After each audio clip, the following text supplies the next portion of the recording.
In the heart of the dense, uncharted forest, a man named Robert found himself lost.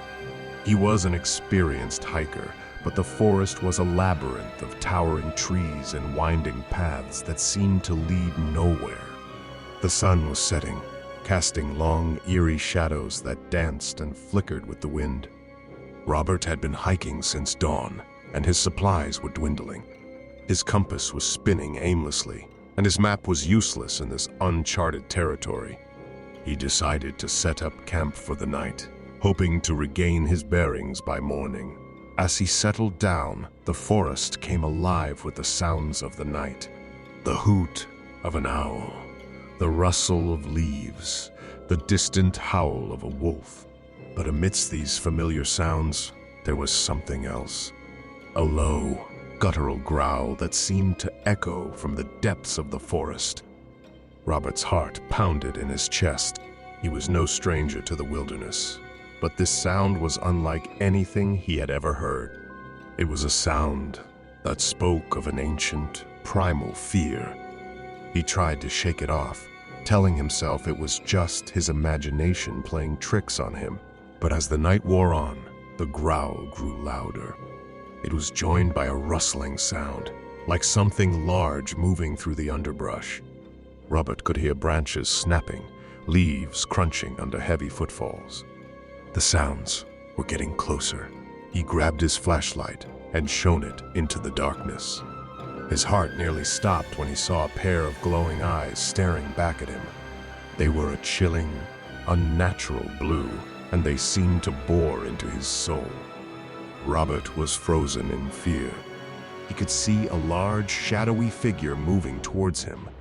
It was massive, easily twice his size, and covered in thick, matted fur. It moved with an eerie grace, its eyes never leaving Robert's. He tried to scream, but no sound came out. He was paralyzed, trapped in the creature's hypnotic gaze. It was now only a few feet away, its breath hot and fetid. Robert could see its teeth, sharp and gleaming in the moonlight. Suddenly, the creature lunged. Robert managed to roll out of the way just in time, his heart pounding in his chest.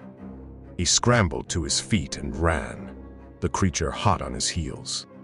He could hear it behind him, its growls echoing through the forest. He ran until his lungs burned and his legs felt like jelly. But no matter how fast he ran, the creature was always right behind him. Finally, Robert tripped and fell, his body screaming in protest. He turned around, expecting to see the creature looming over him. But there was nothing. The forest was silent, the creature gone. Robert lay there, panting and shaking. He was alone, lost in the forest with a creature of nightmares.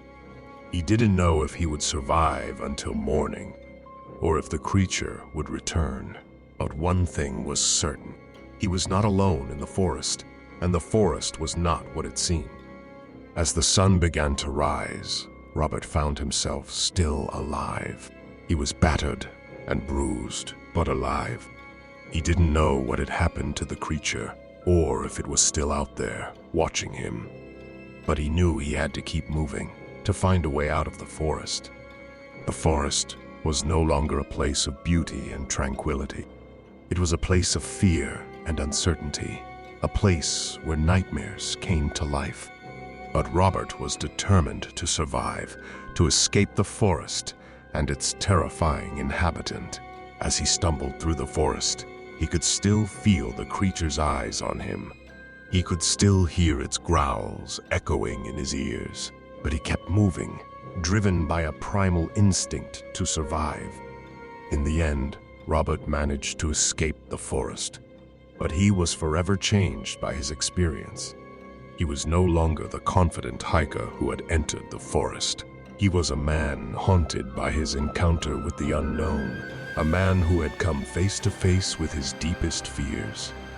And though he had escaped the forest, he could never escape the memory of the creature. It was a constant reminder of the terror he had experienced, a reminder that the world was full of unknown horrors. but it was also a reminder of his will to survive, of his strength in the face of fear. And so, Robert lived on, a man forever marked by the forest and its terrifying inhabitant. He was the lost man of the forest, a man who had faced the unknown and lived to tell the tale. But the forest was always there, lurking in the back of his mind, a reminder of the terror that lay within its depths.